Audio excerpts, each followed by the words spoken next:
Halo Bor, selamat datang di TM Santuy.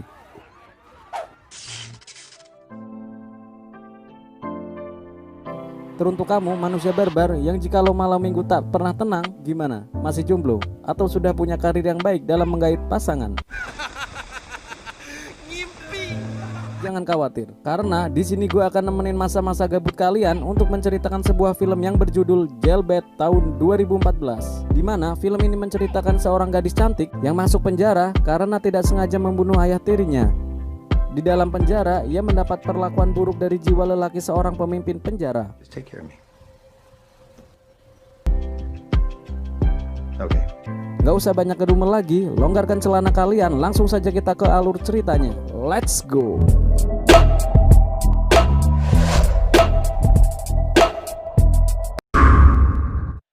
Film ini dimulai dari sebuah rumah yang mana ada gadis cantik yang bernama Ana sedang memainkan gitar gesek.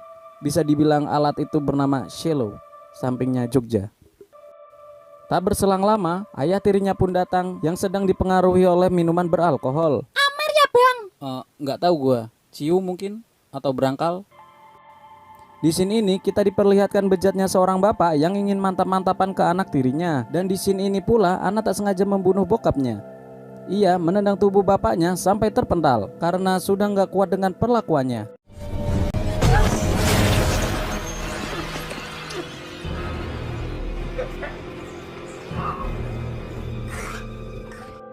Lalu film pun pindah di pengadilan di mana Ana diadili di hadapan hakim dan ditemani ibu kandungnya.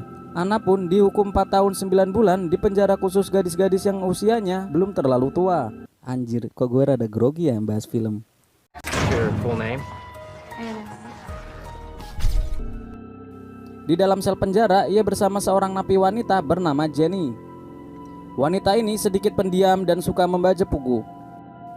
Di suatu malam menjelang pagi, di saat Ana masih tertidur, ternyata si Jenny tidak bisa mengendalikan jiwa lesbonya.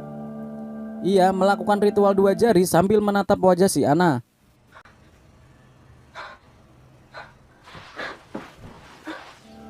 Seluruh napi digiring keluar ruangan dan saat itu juga Ana didatangi oleh ketua kelompok napi yang bernama Cody.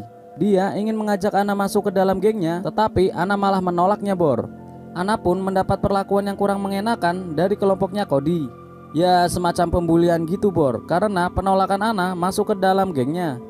Di waktu Ana mengepel, ia dibawa ke dalam kamar oleh anggota Cody dan mereka pun memukuli si Ana. Setelah itu, Ana pun diberi pengobatan di klinik dan ia diperingati agar tidak membuat masalah. Setelah melakukan perawatan, Ana pun dipanggil oleh Mr. Frank karena peristiwa perkelahian.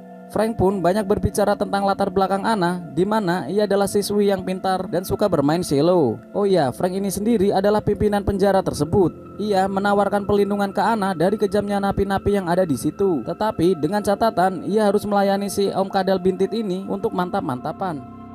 Di situ Ana pun menolak lalu pergi meninggalkannya, dan Ana pun menangis meratapi masalah yang dihadapi. Oh, bener kata orang tua zaman dulu Bor, kalau setan itu ada di mana-mana. Ana pun mencurhatkan isi hatinya dan tanpa sadar Ana diajak untuk perang tanpa pedang oleh Jenny. Setelah kejadian itu Ana pun makin mendapatkan bulian, tetapi yang satu ini ia dibuli oleh kelompok wanita berkulit hitam.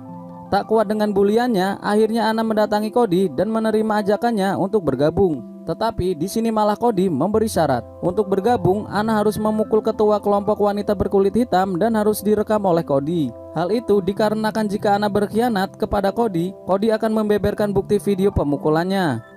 Cerdik juga si Cody. Dan setelah perkelahian itu pun Ana dipanggil oleh Frank dan membicarakan tentang perkelahian yang ujungnya Frank berjanji akan membebaskan Ana jika ia mau menuruti kemauan Frank dan melakukan mantap-mantapan.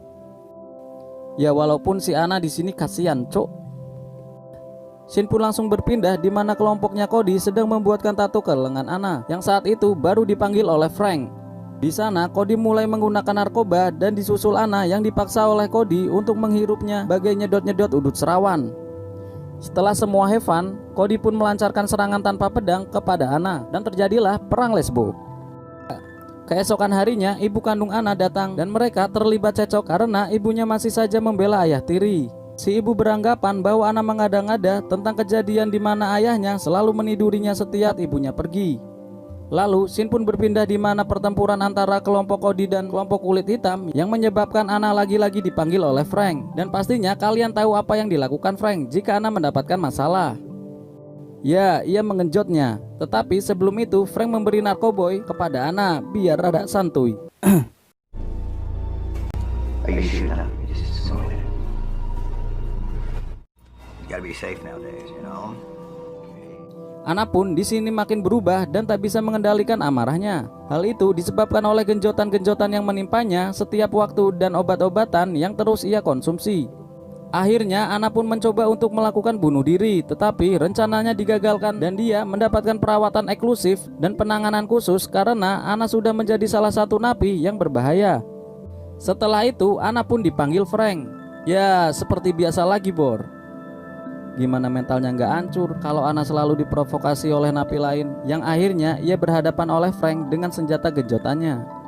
Di sana Anna pun sudah muak dengan aksi busuknya Frank dan si Anna pun mengadukan kepada perawat klinik penjara. Tetapi pada saat itu mereka diawasi CCTV yang akhirnya Frank mengutus Cody untuk membunuh perawat tersebut. Singkat cerita, di penjara sedang mengadakan pementasan dan Anna pun di sana memainkan cellonya. Dan setelah acara itu selesai, Frank menghampiri Anna dan mengiming-imingi kebebasan di bulan depan. Dengan penuh semangat, Anna pun langsung melayani Frank yang berada di panggung tersebut. Selama berhari-hari, Anna selalu diintimidasi oleh Cody dan para geng lainnya. Anna pun menawarkan bantuan ke Cody untuk menghancurkan Frank dengan cara menyelundupkan HP. On off. It's really easy. Mendengar hal itu, Cody pun langsung mau dan memberikan HP-nya ke Anna untuk alat perekam. Bisa dilihat, Cody pun cukup gerang juga dengan tindakan Frank selama ini. Alhasil, Anna pun dipanggil oleh Frank untuk berkaraokean ria. Dengan penuh hati-hati, Anna pun melancarkan rencananya, lalu merekam kejadian tanam benih kehidupan yang dilakukan oleh Frank. Di hari itu juga, ada pengajuan bebas bersyarat apabila tahanan tersebut memenuhi kriteria. Anna pun diberi pertanyaan tentang kehidupan di penjara. Pada saat giliran Frank berbicara, ia tidak membela Anna dan malah ingin Anna untuk tetap tinggal di penjara lebih lama lagi. Sebelum petugas menolak persyaratan bebas bersyarat, Anna langsung menjodorkan HP dan memberikan hasil rekaman tebar benih kehidupan yang dilakukan Frank. Dengan tergesa-gesa, Frank pun langsung merebut HP tersebut, tetapi tindakannya gagal karena petugas sudah terlanjur melihat hasil rekamannya. Alhasil, Frank pun ditangkap dan Anna akhirnya dibebaskan bersyarat. Saat keluar dari penjara, ibunya ternyata sudah menunggu di depan. Sang ibu pun meminta maaf dan menyadari setelah kematian ayah tirinya Anna. Dan film pun selesai. Ending yang sangat empuk-empuk enyos, Bor. Walau happy ending, tapi Anna sudah menjadi odading geprek lah di film ini. Jadi kesimpulan dari film ini ialah jauhilah narkoba dan mantap-mantapan dengan gaya bebas, karena semua itu akan ada dampaknya di masa depan. Nah, gimana, Bor? Menurut kalian, film yang disutradarai oleh Jared Korn dengan judul Jailbait tahun 2014? Komen di bawah, next kita akan bahas film apaan, Bor? Dan tentunya kita tetap membahas otomotif yang akan diupload setiap hari Rabu. Thanks.